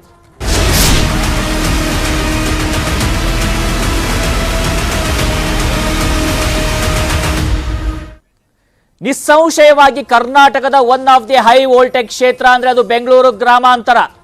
ಇಲ್ಲಿ DK Suresh versus doctor CN Manjunath ಮಧ್ಯೆ ಜಿದ್ದಾಜಿದ್ದಿ ನಡೀತಾ ಇರುವಂತದ್ದು. ಕ್ಷೇತ್ರವನ್ನ ಉಳಿಸಿಕೊಳ್ಳೋದಕ್ಕೆ ಕೈಪಡೆ ರಣತಂತ್ರವನ್ನ ಹೆಣಿತಾ ಇದೆ. ಮತ್ತೊಂದು ಕಡೆ ಕೈ ವಶಕ್ಕೆ ದೋಸ್ತಿಗಳ ವ್ಯೂಹವನ್ನ ಕೂಡ ಇಲ್ಲಿ ನಾವು ಕಾಣಬಹುದಾಗಿರುವಂತದ್ದು. ಒಂದು ಕಡೆ CN ಮಂಜುನಾಥ್ ಅವರನ್ನ ಗೆಲ್ಲಿಸೋದಕ್ಕೆ ದೋಸ್ತಿಗಳ ಪ್ರಯತ್ನ ನಡೀತಾ ಇದೆ. ಮತ್ತೊಂದು ಕಡೆಯಲ್ಲಿ ನೋಡೋದಾದ್ರೆ ಈಗ ಇರ್ತಕ್ಕಂಥ ಅಭ್ಯರ್ಥಿಯನ್ನ ಹೇಗೆ ಗೆಲ್ಲಿಸೋದು ಅನ್ನೋಂಥ ವಿಚಾರಕ್ಕೆ ಸಂಬಂಧಪಟ್ಟ ಹಾಗೆ ಕೂಡ ಕಾಂಗ್ರೆಸ್ ರಣತಂತ್ರವನ್ನ ಹೇಳ್ತಾ ಇದೆ. ಹಾಗಿದ್ರೆ ಅಲ್ಲಿ ಅಭ್ಯರ್ಥಿಗಳಾಗಿರ್ತಕ್ಕಂಥ DK Suresh, doctor CN Manjunath ಏನ್ ಹೇಳಿದ್ದಾರೆ ಗಮನಿಸೋಣ. 4ನೇ ಬಾರಿಗೆ ಬೆಂಗಳೂರು ಗ್ರಾಮಾಂತರ ಲೋಕಸಭಾ ಕ್ಷೇತ್ರದಿಂದ ನಮಗೆ ಕಾಂಗ್ರೆಸ್ ಪಕ್ಷ ಒಂದು ಅವಕಾಶವನ್ನ ಮಾಡಿಕೊಟ್ಟಿದೆ.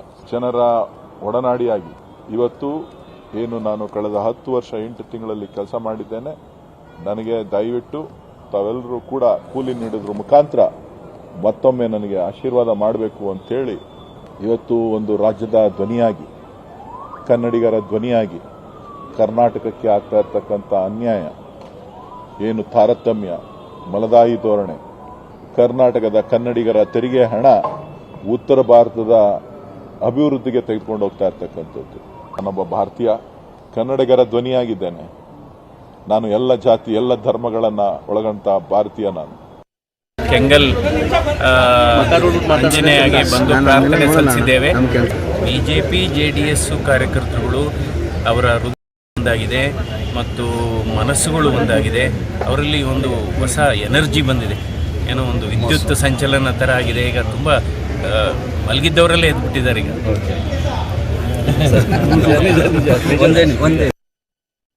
ಅದು ನಾವಿವತ್ತು ಗಮನಿಸ್ತಾ ಇದ್ವಿ. ಒಂದು ಕಡೆಯಲ್ಲಿ ನೋಡೋದಾದ್ರೆ ಕನ್ನಡದ ಅಸ್ಮಿತೆ, ಇನ್ನೊಂದು ಕಡೆ ಭಾರತೀಯತೆಯ ಮಾತು, ಇವೆಲ್ಲವನ್ನ ಇಟ್ಟುಕೊಂಡು 3ನೇ ಬಾರಿಗೆ ಆಯ್ಕೆಯನ್ನ ಬಯಸ್ತಾ ಇರುವಂತ DK ಸುರೇಶ್, ಇನ್ನೊಂದು ಕಡೆ ಹೃದಯವನ್ನ ಗೆದ್ದಂತ ಡಾಕ್ಟರ್. ಈ ಒಂದು ಜಿದ್ದಾಜಿದ್ದಿಯ ಫೈಟ್ ಮಧ್ಯದಲ್ಲಿ ಏನ್ ಕಂಡು ಬರ್ತಾ ಇದೆ, ಈಗಿನ ಅಪ್ಡೇಟ್ಸ್ ಗಳೇನಿದಾವೆ ಅಂತ ರಾಘವೇಂದ್ರ ನೀವು ಹೇಳಿದಂತೆ ಈಗ ನೋಡಿ ಅವರ ಹಾವಭಾವ, ಲಕ್ಷಣಗಳು, ಮಾತುಗಳು ಎಲ್ಲದರಲ್ಲೂ ಕೂಡ ಒಂದು ಕನ್ನಡತನ, ಪ್ರಾದೇಶಿಕತೆ, ಕರ್ನಾಟಕ ಫಸ್ಟ್ ಅನ್ನುವಂಥ ಒಂದು ಅಪ್ರೋಚ್ ಅನ್ನ ಈಗ ಅವರು ಏನು ಅವತ್ತು ದೇಶ ವಿಭಜನೆ ಹೇಳಿಕೆ ಅಂತ ದೊಡ್ಡ ಸದ್ದು ಮಾಡ್ತು, ಅದಾದ ನಂತರವೂ ಕೂಡ ಅವರ ಸ್ಟ್ಯಾಂಡ್ ಅಲ್ಲಿ ತುಂಬಾ ಕ್ಲಾರಿಟಿಯನ್ನು ಇಟ್ಕೊಂಡಿರುವಂತದ್ದು ಅವ್ರ ಹತ್ರ ನಾವು ಗಮನಿಸಬಹುದು. ಅವರು ಇವತ್ತು ನಾಮಪತ್ರ ಏನು ಸಲ್ಲಿಸಿದರೆ ಅದಾದ್ಮೇಲೆ ಯಾವ ರೀತಿ ಪ್ಲಾನ್ ಮಾಡ್ಕೊಂಡಿದ್ದಾರೆ ಅಂತ ದೊಡ್ಡ ಬ್ರೋಷರ್ ಅಂದ್ರೆ ಬುಕ್ಲೆಟ್ ಅನ್ನೇ ಮಾಡಿಕೊಂಡು ಉತ್ತರ ಭಾರತಕ್ಕೆ ರಾಜ್ಯಗಳಿಗೆ ಯಾವ ರೀತಿ ಏನು ಹಂಚಿಕೆ ಆಗಿದೆ, ನಮಗೆ ಎಷ್ಟಾಗಿದೆ, ನಮ್ಮಲ್ಲಿ ಎಷ್ಟು ಹೆದ್ದಾರಿ ಆಗಿದೆ, ಮಹಾರಾಷ್ಟ್ರದಲ್ಲಿ ಎಷ್ಟು ಹೆದ್ದಾರಿ ಆಗಿದೆ, ಗುಜರಾತಲ್ಲಿ ಗಿಫ್ಟ್ ಸಿಟಿ ಮಾಡಿರೋದು ಯಾಕೆ ಅಂತ ಅವ್ರದ್ದೇ ಆದ ಆಯಾಮದಲ್ಲಿ ಅಥವಾ ಲೆಕ್ಕಾಚಾರಗಳಲ್ಲಿ ಒಂದಷ್ಟು ಮಾಹಿತಿಗಳನ್ನ ಮಾಡಿ ಹಂಚುತ್ತಾ ಇರುವಂಥದ್ದು. ಸೊ ಈ ಮೂಲಕ ಇನ್ನೂ ಕೂಡ ನನ್ನ ತೆರಿಗೆ ನನ್ನ ಹಕ್ಕು ಅನ್ನುವಂಥ ಒಂದು ಆಯಾಮವನ್ನ, ವಿಚಾರವನ್ನ ಸ್ಪರ್ಧೆಯ ಒಂದು ಪ್ರಮುಖ ಇಶ್ಯೂ ಆಗಿ ಇಟ್ಕೊಂಡಿದ್ದಾರೆ ಅಂತ ಕ್ಲಿಯರ್ ಆಗಿ ಕಾಣಿಸ್ತಾ ಇದೆ. ಯಾಕೆ ಅಂತಂದ್ರೆ ಈಗ ನೋಡಿ ಅವರ ರಾಷ್ಟ್ರೀಯತೆ ಅಥವಾ ಅಭಿವೃದ್ಧಿ ಎಲ್ಲ ಮಾಡೆಲ್ಗಳಿಗೆ ಕೌಂಟರ್ ಮಾಡಬೇಕು ಅನ್ನೋಂಥ ಸಂದರ್ಭದಲ್ಲಿ ಅಫ್ಕೋರ್ಸ್ ಅವರಿಗೆ ಜಾತಿಯ ಒಂದು ಬಲ ಇದ್ದೇ ಇದೆ. DK ಶಿವಕುಮಾರ್ ಅವರ ಅಸ್ಮಿತೆ ಇದೆ. ಈಗ ಇವರು 5 ರಿಂದ 7 ವರ್ಷದಲ್ಲಿ ವಿಸಿಬಲ್ ಆಗಿ ಪಬ್ಲಿಕ್ ಲೈಫಲ್ಲಿ ಕಾಣಿಸ್ತಾ ಇದ್ರು ಕೂಡ ಅದ್ರ ಆಚೆಗೂ ಕೂಡ 2-3 ದಶಕಗಳಿಂದ ಅಣ್ಣನ ಗೆಲುವಿಗೆ ಅಥವಾ ಅಣ್ಣನ ಕಾರ್ಯತಂತ್ರಗಳನ್ನ ಮಾಡ್ಕೊಂತ ಸ್ಥಳೀಯವಾಗಿ ಅನುಭವ ಎಲ್ಲವನ್ನೂ ಕೂಡ ಸಂಘಟನೆ ಇದ್ರು ಕೂಡ ಈ ಸಲದ ಒಂದು ಫೈಟ್ ಏನಿದೆ, ಮಂಜುನಾಥ್ ಅವರ ಒಂದು ಸ್ಪರ್ಧೆ ಒಂದು ವಾವ್ ಫ್ಯಾಕ್ಟರ್ ಏನ್ ಬಂದಿದೆ, ಅವ್ರಿಗೆ ಸಿಗ್ತಾ ಇರುವಂತ ಮೇಲ್ನೋಟದ ಒಂದು ಲೀಡ್ಸ್ ಏನ್ ಕಾಣಿಸ್ತಾ ಇದೆ, ಪಬ್ಲಿಕ್ ಒಪಿನಿಯನ್ ಇರ್ಬೋದು, ಈ ರೀತಿ ದೊಡ್ಡ ಸರ್ಜನ್, ಎಜುಕೇಟೆಡ್, ನಾಳೆ ಒಂದು ಒಳ್ಳೆ ಹುದ್ದೆ ಸಿಗ್ಬೋದು ಕೇಂದ್ರದಲ್ಲಿ ಮತ್ತು ವಿದ್ಯಾವಂತರನ್ನ ಆರಿಸಬೇಕು ಮತ್ತು ಕೊಟ್ಟವ್ರಿಗೆ ಯಾಕೆ ಅವಕಾಶ, ಪದೇ ಪದೇ ರಿಪಿಟೇಟಿವ್ಲಿ ಯಾಕೆ DK ಸುರೇಶ್ ಅವ್ರಿಗೆ ಫ್ಯಾಮಿಲಿಗೆ ಕೊಡಬೇಕು, ಇವ್ರಿಗೂ ಮಾತುಗಳದ್ದು ಮತವಾಗಿ ಪರಿವರ್ತನೆ ಆಗುತ್ತೆ ಇಲ್ವೋ, ಆದ್ರೆ ಅಲ್ಲಲ್ಲಿ ಕೇಳಿ ಬರ್ತಾ ಇರುವಂತಹ ಇಂಥ ಅಭಿಪ್ರಾಯಗಳಿಗೆ ಕೌಂಟರ್ ಕೊಡಬೇಕು ಅನ್ನೋಂಥ ಸಂದರ್ಭದಲ್ಲಿ ಅದಕ್ಕೆ ಪೂರಕವಾಗಿರುವಂತಹ ಬೆಂಗಳೂರು ದಕ್ಷಿಣ, ರಾಜರಾಜೇಶ್ವರಿ ನಗರ ಅಂದ್ರೆ ನಗರ ಕೇಂದ್ರಿತ ಹೊಸ ಮತದಾರರು ಇರ್ಬೋದು ಅಥವಾ ನಗರ ಕೇಂದ್ರಿತ ವಿದ್ಯಾವಂತ ಮತದಾರರು ಇರ್ಬೋದು, ಅವರಿಗೂ ಕೂಡ ಒಂದಷ್ಟು ಬ್ಯಾಲೆನ್ಸ್ ಮಾಡುವಂತ ಇವರ ಒಕ್ಕಲಿಗ ಜಾತಿ ಅಸ್ಮಿತೆ ಅಥವಾ DK ಶಿವಕುಮಾರ್ ಅವರ ಪ್ರಭಾವ, DCM ಅನ್ನುವಂಥ ಪ್ರಭಾವ, ಸುರೇಶ್ ಅವರ ಒಂದು ಖಡಕ್ ವ್ಯಕ್ತಿತ್ವ ಅಥವಾ ಅವರ ಒಂದು ನಾನು ಕೆಲಸ ಮಾಡ್ತೀನಿ ಕೂಲಿ ಕೊಡಿ ಅಂತ ಕೇಳ್ತಾ ಇರುವಂತ ಒಂದು ವಿಧಾನ, ಅದರ ಆಚೆಗೂ ಕೂಡ ಒಂದಷ್ಟು ಹೊಸ ಮತದಾರರನ್ನ, ವಿದ್ಯಾವಂತ ಮತದಾರರನ್ನ, ನಗರ ಮತದಾರರನ್ನ ಸೆಳಿಬೇಕು ಅಂದಾಗ ನನ್ನ ಹಕ್ಕು ನನ್ನ ತೆರಿಗೆ ಅನ್ನುವಂಥ ಒಂದು ಆಯಾಮವನ್ನ ಜೀವಂತವಾಗಿರಿಸಿಕೊಂಡಿರುವಂಥದ್ದು ಕಾಣಿಸ್ತಾ ಇದ್ದಾರೆ. ಅದರ ವಿರುದ್ಧವಾಗಿ ಇಳಿದಿರುವಂಥ ಏನು CN ಮಂಜುನಾಥ್ ಅವರು ಅವರ ಒಂದು ಸೇವೆ, ಸರ್ಕಾರಿ ಸೇವೆ, ಸಾರ್ವಜನಿಕ ಸೇವೆ, ಅದರಲ್ಲಿರುವಂಥ ಪಾರದರ್ಶಕತೆ, ಅವ್ರು ಏನು ಕ್ಲೇಮ್ ಮಾಡ್ಕೊತಾರೆ ಅಥವಾ ಜನಸ್ಪಂದನೆ ಯಾವ ರೀತಿ ಸಿಗ್ತಾ ಇದೆ ಅದನ್ನ ಮತಗಳಾಗಿ ಕನ್ವರ್ಟ್ ಮಾಡಬೇಕು ಅನ್ನೋಂಥ ಒಂದು ಲೆಕ್ಕಾಚಾರದಲ್ಲಿದೆ. ಸಹಜವಾಗಿ JDS ಅಲ್ಲಿರುವಂಥ ಒಂದು ಸಂಘಟನೆ ಮತ್ತು BJPಯ ನಗರ ಕೇಂದ್ರಿತ ಮತದಾರರು, ಮೋದಿಯ ವರ್ಚಸ್ಸು ಎಲ್ಲ ಲೆಕ್ಕಾಚಾರದಲ್ಲಿ ಗೆಲ್ಲಬೇಕು ಅನ್ನೋ ಒಂದು ನಿರೀಕ್ಷೆಯಲ್ಲಿ ಇವರಿದ್ದಾರೆ. ಅಂದ್ರೆ ನಗರ ಕೇಂದ್ರಿತ ಕ್ಷೇತ್ರಗಳು ಕೂಡ ಅಲ್ಲಿರೋದ್ರಿಂದ ಅದನ್ನ ಲೀಡ್ ತಗೋತೀವಿ ಅನ್ನೋ ವಿಶ್ವಾಸದಲ್ಲಿದ್ದಾರೆ. ಮತ್ತು ಹಿಂದಿನ ಸಲ ಕೂಡ ಏನು ಒಂದಷ್ಟು 4 ಲಕ್ಷದ ಮೇಲೂ ಕೂಡ ಏನು ವೋಟ್ ಬಂದಿತ್ತು ಅಶ್ವಥ್ ನಾರಾಯಣ್ ನಿಂತಿದ್ದಂಥ ಸಂದರ್ಭದಲ್ಲಿ ಅದನ್ನ ಜಾಸ್ತಿ ಮಾಡ್ಕೊಬೇಕು ಅನ್ನೋ ಲೆಕ್ಕಾಚಾರದಲ್ಲಿ ಇವರಿದ್ದಾರೆ. ಈ ಸಲ ವಾವ್ ಫ್ಯಾಕ್ಟರ್ ಬಂದಿರುವಂಥ ಅಭ್ಯರ್ಥಿ ಕೂಡ ಇರೋದ್ರಿಂದ ಮೋದಿ ಅವರ ವರ್ಚಸ್ಸು ಎಲ್ಲ ಲೆಕ್ಕಾಚಾರದಲ್ಲಿ ಮಾಡಬೇಕು ಅಂತ. ಆದರೆ ಅದರಲ್ಲಿ ಈ ಚನ್ನಪಟ್ಟಣದಂಥ ಫ್ಯಾಕ್ಟರ್ ಬರುತ್ತೆ. ಇವತ್ತು ನಾವು ಗಮನಿಸಬಹುದು ಅಲ್ಲಿ ಚನ್ನಪಟ್ಟಣದಲ್ಲಿ ಒಂದು ಪ್ರಚಾರ ಭಾಷಣದ ಸಂದರ್ಭದಲ್ಲಿ ನಿಖಿಲ್ ಕುಮಾರಸ್ವಾಮಿ ಅವ್ರ ಬಗ್ಗೆ ಮಾತನಾಡ್ತಾ ಇದ್ರು. ಆ ಸಂದರ್ಭದಲ್ಲಿ ಯಾರೋ ಒಬ್ಬ ವ್ಯಕ್ತಿ ಕಾರ್ಯಕರ್ತ ನಿಂತ್ಕೊಂಡು ಯೋಗೇಶ್ವರ್ ಇಲ್ಲದೆ ಹೋಗಿದ್ದರೆ ಕೊರೋನಾ ಟೈಮಲ್ಲಿ ಬದುಕ್ತಾನೆ ಇರಲಿಲ್ಲ ನಾವ್ಯಾರು ಅನ್ನೋ ಒಂದು ಮಾತನ್ನು ಹೇಳಿದ್ರು. ಅಂದ್ರೆ ಅಲ್ಲಿ ಕೆಲವು ಅದರದೇ ಆದಂಥ ಸ್ಥಳೀಯ ಫ್ಯಾಕ್ಟರ್ಗಳು ಕೂಡ ಇದೆ. ಈಗ ವೆಕೆಟ್ ಆಗುವಂಥ ಸಂದರ್ಭದಲ್ಲಿ ಕುಮಾರಸ್ವಾಮಿ ಅವರು ಇಲ್ಲಿಂದ ಮಂಡ್ಯಕ್ಕೆ ಯಾಕೆ ಹೋದ್ರು, ಅವರಿಗೆ ನಿಜವಾಗ್ಲೂ ಇದಿದ್ರೆ ಇಲ್ಲೇ ನಿಲ್ಬೋದಾಗಿತ್ತಲ್ಲ, ಡಿ ಕೆ ಸುರೇಶ್ ಅವರನ್ನ ಎದುರಿಸಬಹುದಾಗಿತ್ತಲ್ಲ ಅನ್ನುವಂಥ ಮಾತು ಬರುತ್ತೆ. ಮತ್ತು ಅವರು ವೆಕೇಟ್ ಆದಂಥ ಸಂದರ್ಭದಲ್ಲಿ ನಿಖಿಲ್ ಕುಮಾರಸ್ವಾಮಿ ಏನಾದ್ರು ಗ್ರೌಂಡ್ ಸೆಟ್ ಮಾಡ್ತಾ ಇದ್ದಾರಾ, ಹಂಗಿದ್ರೆ ಯೋಗೇಶ್ವರ್ ಕಥೆ ಏನು, ಹಂಗಿದ್ರೆ ಬಿಜೆಪಿ ಕಾರ್ಯಕರ್ತರ ಕಥೆ ಏನು, ಹಿಂಗೆ ಹಲವಾರು ಆಯಾಮಗಳು ಕೂಡ ಇರೋದ್ರಿಂದ ಇದು ಕೂಡ ಏನಾದರೂ ಕಾಂಗ್ರೆಸ್ ವರವಾಗಿ ಪರಿಣಮಿಸಿದ್ರೆ ಅವರ ಒಂದು ಸಹಜವಾಗಿ ತವರಿನ ನಾನು ಇಲ್ಲಿನ ಅಭ್ಯರ್ಥಿ ಮತ್ತು ನಾನು ಮುಂದಿನ ಅಥವಾ ಒಕ್ಕಲಿಗ ನಾಯಕತ್ವಕ್ಕೆ ಡಿ ಕೆ ಶಿವಕುಮಾರ್ ಅವರ ಒಂದು ಬಾವುಟ ಏನು ದೊಡ್ಡದಾಗಿ ಕಾಣಿಸ್ತಾ ಇದೆ ವರ್ಸಸ್ ಕುಮಾರಸ್ವಾಮಿ, ಆ ಒಂದು ಅಡ್ವಾಂಟೇಜ್ ನ ತಗೋಬೇಕು ಅನ್ನೋ ಲೆಕ್ಕಾಚಾರದಲ್ಲಿ ಸ್ಮಿತಿಯನ್ನ, ಜಾತಿಯ ಸ್ಮಿತಿಯನ್ನ, ನಾಯಕತ್ವದ ಸ್ಮಿತಿಯನ್ನ ದೊಡ್ಡ ಮಟ್ಟದಲ್ಲಿ ಪುಷ್ ಮಾಡಿದ್ರೆ ಸಹಜವಾಗಿ ಕಾಂಗ್ರೆಸ್ಗೆ ಗಟ್ಟಿಂಗೇಟ್ ಸಿಗುತ್ತೆ. ಆದ್ರೆ ಅದಾಗಬಾರ್ದು ಅಂತಂದ್ರೆ ಅದಾಗಬಾರ್ದು ಅನ್ನೋ ಕಾರಣಕ್ಕೆ ಕುಮಾರಸ್ವಾಮಿ ಅವರು ಮತ್ತು ಅವರ ಸಮುದಾಯದಲ್ಲಿರುವಂತಹ ನಾಯಕತ್ವದ ಒಂದು ಚೌಕಾಸಿಯನ್ನು ಇನ್ನೂ ಉಳಿಸ್ಕೊಬೇಕು ಡಿ ಕೆ ಶಿವಕುಮಾರ್ ಅವರ ವೇಗ ಮತ್ತು ವರ್ಚಸ್ಸಿನ ಮುಂದೆ ಅನ್ನೋ ಕಾರಣಕ್ಕೆ ಈ ಒಂದು ಅಭ್ಯರ್ಥಿಯನ್ನು ಆಕೆಯಲ್ಲಿ ಕಟ್ಟಾಕಬೇಕು ಬ್ರದರ್ಸ್ ಅನ್ನ. ಆ ಮೂಲಕ ಹಾಸನ, ಮಂಡ್ಯ, ಚಾಮರಾಜನಗರ, ತುಮಕೂರು, ಬೇರೆ ಬೇರೆ ಹಳೆ ಮೈಸೂರಿನ ಕ್ಷೇತ್ರಗಳ ಮೇಲೆ ಸ್ವಲ್ಪ ಏನು ಡಿಫ್ರೆಂಟ್ ಆಗಿ ಏನು ಸ್ಟ್ರಾಟಜಿನ ಮಾಡಲಿಕ್ಕೆ ಸಮಯಾವಕಾಶ ಸಿಗುತ್ತೆ ಅನ್ನೋ ಲೆಕ್ಕಾಚಾರದಲ್ಲಿ ಮೈತ್ರಿ ಅಭ್ಯರ್ಥಿಯನ್ನು ಏನು ಹಾಕಿದ್ದಾರೆ ಕುಮಾರಸ್ವಾಮಿ ಅವರು ವಿತ್ ಕನ್ಸಲ್ಟೇಷನ್ ಆಫ್ ಬಿಜೆಪಿ, ಅದು ಯಾವ ರೀತಿ ಈಲ್ಡ್ ಆಗುತ್ತೆ ಅನ್ನೋದನ್ನ ನೋಡಬೇಕು ಗುಡಿ. ಖಂಡಿತ ಈಗ ಮಧು ಹೇಳ್ತಾ ಇರುವಂತ ಮಾತನ್ನೇ ಗಮನಿಸೋದಾದ್ರೆ ಪಟೇಲ್ರೆ, ಇಲ್ಲಿ ಬೆಂಗಳೂರು ರೂರಲ್ ಅಂತ ಬಂದಾಗ ಈ ಬಾರಿ ಮಾಸ್ ವರ್ಸಸ್ ಕ್ಲಾಸ್ ಜೊತೆಗೆ ಅತಿ ದೊಡ್ಡ ಮಾಸ್ ಲೀಡರ್ ಆಗಿರ್ತಕ್ಕಂಥ ಮೋದಿ ಹೆಸರು, ಈ ಮೂರು ಫ್ಯಾಕ್ಟರ್ಗಳು ಯಾವ ರೀತಿಯಾಗಿ ಅಲ್ಲಿ ಒಂದು ವರ್ಕೌಟ್ ಆಗಬಹುದು, ಯಾರಿಗೆ ಅದು ಅಡ್ವಾಂಟೇಜ್ ಆಗುತ್ತೆ ಅಂತ? ನಿಮಗೆ ನೋ ಡೌಟ್ ಸುರೇಶ್ ಅದು ಒಳ್ಳೆ ವರ್ಕರು, ಅತಿ ಹೆಚ್ಚು ಕೆಲಸ ಮಾಡಿದಂಥವ್ರು. 28 ಸಂಸದರಲ್ಲಿ ಅನುದಾನವನ್ನು ತಂದಿದ್ದಲ್ಲದೆ ಮತ್ತು ಕರ್ನಾಟಕ ಸರ್ಕಾರದಲ್ಲೂ ಕೂಡ ಅದು ಭಾಜಪ ಸರ್ಕಾರ ಇರುವಂಥದ್ದು, ಈ ಕಾಂಗ್ರೆಸ್ ಸರ್ಕಾರ ಇರ್ತಕ್ಕಂಥದ್ದು ಒಳ್ಳೆ ಕೆಲಸಗಾರ. ಅದಕ್ಕೆ ಅವ್ರು ಹೇಳ್ತಾರೆ ನನ್ನ ಕೆಲಸಕ್ಕೆ ಕೂಲಿ ಕೊಡಿ ಅಂತ ಅವ್ರು ಕೇಳ್ತಾ ಇದ್ದಾರೆ. ಎಲ್ಲ ಕೆಲಸಗಾರರಿದ್ದರೆ ಮಾತ್ರ ದೇಶ ಉದ್ಧಾರ ಆಗ್ಲಿಕ್ಕೆ ಸಾಧ್ಯ. ಒಂದು ಭಾಗ ನಿಮಗೆ ಡಾಕ್ಟ್ರು ಮಂಜುನಾಥ್ ಅವರ ಪಬ್ಲಿಕ್ ಪರ್ಸೆಪ್ಷನು, ಅವರು ಒಳ್ಳೆ ಡಾಕ್ಟ್ರು ಮತ್ತು ಪಬ್ಲಿಕಲ್ಲಿ ಅವ್ರದ್ದೇ ಆದ ಇಮೇಜ್ ಇರ್ತಕ್ಕಂಥ ದೇವೇಗೌಡರು ಅಳಿಯ ಅನ್ನೋದಕ್ಕಿಂತಲೂ ಡಾಕ್ಟ್ರು ಮಂಜುನಾಥ್ ಜಯದೇವ್ ಅಂತ ಸಂಸ್ಥೆಯನ್ನು ಕಟ್ಟಿ ಬೆಳೆಸ್ತಂಥವ್ರು, ಹೃದಯವಂತ ಅಂತ ಅವ್ರದ್ದೇ ಆದ ಒಂದು ಸಮಾಜದಲ್ಲಿ ಒಂದು ಹೆಸರಿರ್ತಕ್ಕಂಥದ್ದು, ಅದು ಕೂಡ ಅವರಿಗೆ ಪ್ಲಸ್ ಆಗಿರುವಂಥದ್ದು. ನಿಮಗೆ ಬಿ ಜೆ ಪಿಗೆ ಏನು ಪ್ಲಸ್ ಅಂತೇಳಿ RR ನಗರ, ನಿಮಗೆ ಅರ್ಬನ್ ವೋಟರ್ಸು ಮೋದಿ ಫಾಲೋವರ್ಸ್ ಇದ್ದಾರೆ, ಮೋದಿ ಫ್ಯಾನ್ಸ್ ಇದ್ದಾರೆ, ಜೊತೆಗೆ educated voters doctor Manjunath fans ಇದ್ದಾರೆ. ಮತ್ತು ಡಾಕ್ಟರ್ ಮಂಜುನಾಥ್ ಅಂತವ್ರು ಬೇಕು, ಇಂಥ ಸೌಮ್ಯ ಸ್ವಭಾವದರು, ಹೃದಯವಂತರು ಬೇಕು ಮತ್ತು ಇವರಂತರ ಗೆದ್ದರೆ ಇಲ್ಲೊಂದು ಕಡೆ ಆರೋಗ್ಯ ಕ್ಷೇತ್ರದಲ್ಲಿ BJP ಸರ್ಕಾರ ಬಂದ ಆರೋಗ್ಯ ಕ್ಷೇತ್ರದಲ್ಲಿ ಒಂದಷ್ಟು ಬದಲಾವಣೆಗಳಾಗ್ತವೆ ಅನ್ನೋದು ಕೂಡ ಲೆಕ್ಕಾಚಾರ.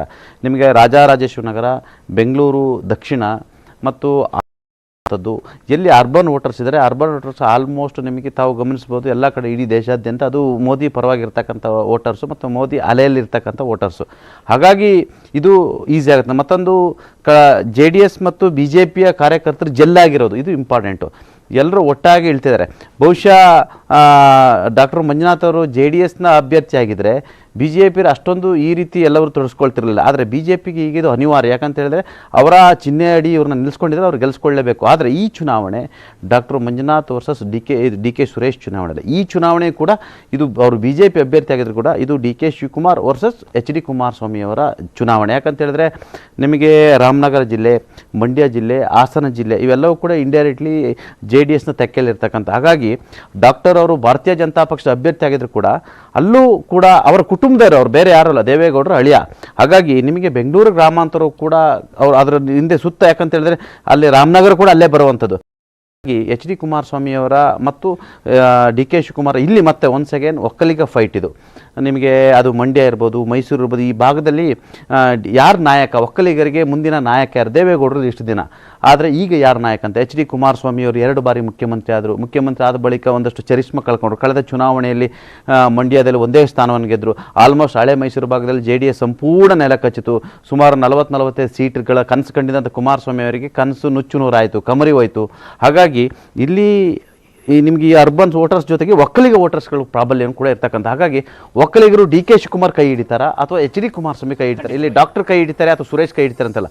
ಹಾಗಾಗಿ ಇಲ್ಲಿ ಒಕ್ಕಲಿಗರು ಯಾರ ಕೈ ಹಿಡಿತಾರೆ, ಯಾರು ಅವ್ರ ಲೀಡರ್ ಅಂತ ಒಪ್ಕೊತಾರೆ? ನೀವು ಅದೇನೇ ಇರ್ಬೋದು, DK ಶಿವಕುಮಾರ್ ಅವರು ಆಫ್ಟರ್ ಅವರು ಜೈಲು ದಿನಗಳ ನಂತರ ಅವರು ಆಟೋಮೆಟಿಕ್ಕಾಗಿ ಅವರು ಒಕ್ಕಲಿಗ ನಾಯಕರು, ಇಡೀ ಒಕ್ಕಲಿಗ ಸಮುದಾಯ ಅವ್ರ ಪರವಾಗಿ ನಿಲ್ತು. ಅದಾದ ಬಳಿಕ ಅವರು ಮಂತ್ರಿ ಆದರು, ಮತ್ತು DCM ಆದರು. ಈಗ ಮುಂದೆ ಮುಖ್ಯಮಂತ್ರಿ ಆಗ್ತಕ್ಕಂಥ ಅವಕಾಶ ಇರ್ತಕ್ಕಂಥವ್ರು. ಹಾಗಾಗಿ ಒಕ್ಕಲಿಗರು HD ಕುಮಾರಸ್ವಾಮಿ ಕೈ ಹಿಡಿತಾರೆ, DK ಶಿವಕುಮಾರ್ ಕೈ ಹಿಡಿತಾರೆ ಅಂತ ಮುಖ್ಯ.